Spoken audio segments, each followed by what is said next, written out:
Yeah, so Chaz Chop, they considered it the neutral zone. There was multiple statements made that this is no longer part of the United States. By who? We're taking this over just by the people who were there. By the people. So if a random person says a particular thing, that because I thought you said earlier that we couldn't Well, I mean, read if a intent random into the person Donald takes a Trump baseball crowd. bat to someone You you said called a earlier that we secession. couldn't read intent into the Donald Trump crowd, despite the fact that people were hanging signs saying 1776, hang Mike Pence, and the statements that Trump had made. But I can ascertain. Yeah, but you say such an inference is fine. So I this didn't. is, I again, said the inference is fine because of the Well, wait a collection of second. This statements is that the Donald Trump had same made, as collecting the people internal- there for a given purpose Bro, that that they makes no actually managed to sense. succeed in doing. It makes perfect sense. I can lay it out from start to finish if you over want. me before I can make the point doesn't help your point.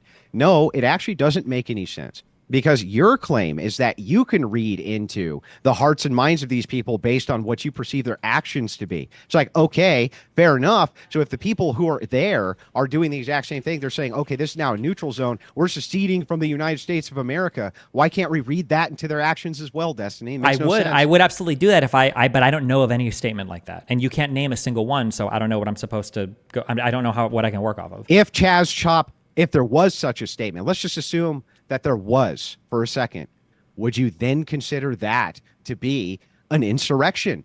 If they said that we are going to secede from the United States of America and they had like some organized violent wave and all the other elements were met, then I'd say, yeah, this would count as an insurrection. Okay. Easy, sure, easily, of course. Gotcha. But you wouldn't say the same for January 6th, so because you haven't given a definition of insurrection, but that's the difference between good faith and bad faith, by the way. No, that's not bad faith for me to do an internal critique in your definition when I can at least take your definition and say, wait a second, all of these apply to a different category. Yeah, but and that was established very well. You're critiquing my definition without even having a definition of your own. I don't need to have a definition to critique yours. That's absurd. No, that's illogical and absurd. The debate. Stop using illogical. It doesn't mean anything. You're abusing the word. Okay. The debate was whether or not the debate was over whether or not January 6th was an insurrection. If you only came to that debate to critique my position, and I shouldn't even let you get away with this. You said earlier that you were neutral on it. You're not neutral on it. The answer for you is you can't compute the question. It's undefined. You don't have a neutral position. If you don't have a definition of insurrection, you can't possibly take a position. It's like dividing by zero. The answer is not neutral or nothing. You just have an undefined position on it because you don't even have a definition of a term. Yeah, I know you hate this. That is true. I don't like arguing with the person that doesn't know. That's actually an illogical statement to say that I would need to have a definition of anything to critique your definition of it if I have something else that I can make a comparison to that fits with better, that you agree it fits better in. Okay, can I ask you? You don't get that. Okay, what would your position be on if I were to ask you? Is January 6th? What the fuck? What's your answer to that? Is January 6th? Did you just go blah blah blah? I'm asking you, was January 6th a? What's your answer to that? Would you say you're neutral on that? Well, that would be incoherent. I wouldn't even understand what you're saying. Thank you. I agree. Yes. Insurrection, that term is incoherent to you because you have no definition for the word. So I'm uttering nothing to you. When I say insurrection, you have no way to compute the question, so you can't say that you're neutral on it. The same way you can't say you're neutral on it being you can't say that you're neutral on it being an insurrection because you have no definition for insurrection. How language works then when you say, okay, apparently not. This is a Snicker bar. And I don't know what a Snicker bar is, but I can't make comparisons to other things so that I can at least understand where you're coming from with what a Snicker bar is. Okay, Destiny. That's correct. That is correct. Yeah, what if I showed you a absurd. bar and you're like, that's not a Snicker bar. That looks like a chocolate wafery thing with caramel on it. That's a Snicker bar. And you go, no, great how that works? This if fits way fit other better criteria with a Milky Way. That's actually way more like a Milky Way. No, it's not quite a Milky Way. It's a Snicker bar. And you're like, well, I don't even have a Well, then it would fit that criteria of the Snickers bar, the ontology of a you Snickers wouldn't know. bar, better than the ontology of a Milky Way. You don't have that ontology is not existent for you because it's undefined. You have no definition of what a Snickers bar even is. You don't need to have a definition for you to understand an ontology of a new concept. What are you talking about? You can't argue. That's crazy. We're arguing over whether a thing is a thing, whether A is B, and for you, B is undefined. So you can't even be agnostic on the question. You can't compute it. It's gibberish to you, like when I utter gibberish. No, this is gibberish to me. This makes no sense. Why? There's absolutely no reason why, if you've never, even if you were to grant, I'd never even heard the term insurrection before, that I couldn't understand if you came up with a term for insurrection. I said, well, fit this other criteria better, why it is that you couldn't concede that that was true. That's this absurd logic. And yes, Destiny, it's illogical. Just as a real quick thing, so like the prompt was January 6th an insurrection? Debating my definition of insurrection doesn't satisfy the prompt. It only satisfies attacking my position. But even if you did manage to completely defeat my position, not by actually showing, because you're not even really defeating my position, you're just making my position incoherent.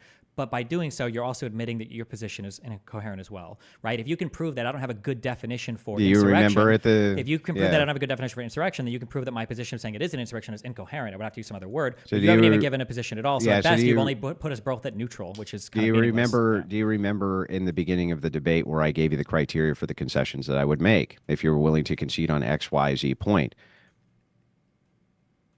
Yeah, but we're not here to just argue. Does destiny have a satisfactory definition of insurrection? Yeah, but if I can negate and we both, but if I have no negation, but we end up on neutral because your definition is incoherent, then do you remember when I said in my opening statement that the goal of that was to show that you no longer have the moral high ground because everything's a fucking insurrection at that point, and that means you're as much of an insurrectionist as the people you're accusing of being insurrectionists. That's to be clear, that wouldn't make everything an insurrection. That would just make all riots an insurrection. Yeah, I was being hyperbolic.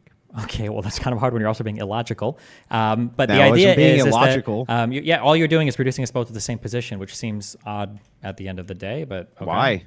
Depends on what the goal of the debate is. In this The particular goal was case, to show that both of us are neutral on whether January 6th was an insurrection. You know that you don't actually believe that. You believe it wasn't, if right? you're neutral, if you're neutral on whether or not January 6th is an insurrection, your claim is voided. But then so would yours be, unless your claim is What you don't claim have a am I position. making? Well, my claim is only that. My claim is only that you're a you can't challenger, demonstrate it was. if I say that January 6th was an insurrection, you wanted to challenge that position. Generally, the challenge would be that January 6th wasn't an insurrection. Yeah, not that January 6th, like January 6th doesn't comport with Destiny's definition of insurrection, or I think Destiny's definition of insurrection is incoherent. That's a different kind of debate. Well, no, I don't think it's a different kind of debate. And saying loaded things like, well, generally this means doesn't mean anything. So ultimately, if I can generally, reduce, what thing means if I can what? reduce this. If I can reduce this to a neutral position, then your claim that this was an insurrection is false. Okay, but then your claim that it wasn't an insurrection is also false. I never made such a claim. What is your claim? Your claim is just that you're neutral, you have no position on it? My claim was that I could be swayed either way.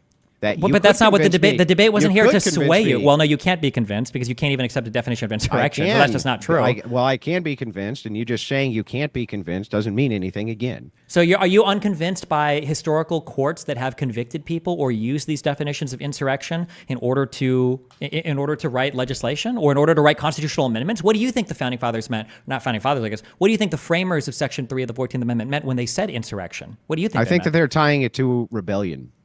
Why would they? But they very clearly. Because every time I saw it, it seemed to coexist with rebellion. Every single time I see this, it seems like it's a lead towards rebellion. If you agree that it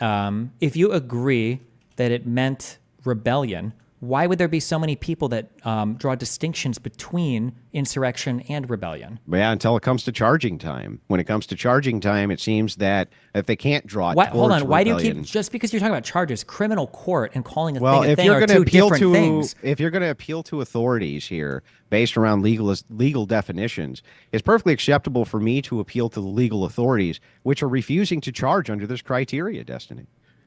They're refusing to charge under this criteria for insurrection, and it seems every definition that I can find for this is somehow vaguely associated with rebellion. Yeah, it's associated with it because they believed every rebellion started with an insurrection, but that doesn't mean that every rebellion is an insurrection. That's why they use rebellion or insurrection, for instance, in Section 2 of the Second Confiscation Act. You can't give any historical things, though. So I think if right? there was... So, for instance, they say in any rebellion or insurrection, inciting and setting foot on, assisting or engaging in any rebellion or insurrection, which is set under Section 2 of the Second Confiscation Act, they're two different things. That's why they use... But the reason I think that the Supreme Court especially didn't want to hear this is because they would end up like you, giving a definition which was so broad that it would encompass all sorts of things that we don't really perceive of as being insurrections, because we really associate insurrection and rebellion with the same kind of idea, which is exactly why I don't believe for a second, while you're over there saying your good faith, that you believe for a second that if a bunch of dope smoking hippies to, kind of resist federal law went and smoked a bunch of joints on federal property and a couple of them got rowdy, you would believe that that was an insurrection. I don't believe you. I simply don't believe you. If a bunch of people smoking weed went and started setting fire to forests in the United States, America, on federal property because they were trying to get them to overturn... No, a couple of them did. They started a small fire, let's say, right? Not a huge blazing forest fire. Just started a small fire. There was a little bit of rioting there, right? Somebody got beat up. A couple of them had maybe some melee weapons. I don't think we would associate that with rebellion, and so I don't think we would associate that with insurrection, which is what I think we associate with rebellion. I'm sorry, because I don't know the logical structures of argumentation as well as you do. When you say people probably wouldn't do that, what kind of an argument are we making there? When you say that like people probably wouldn't think that's an insurrection, what kind of logical appeal are we making to challenge my definition? The people probably wouldn't think appeal? Yeah, so what is that? What structure are we So following? hang on. So we'll untangle again. We're going to untangle two different ideas. So I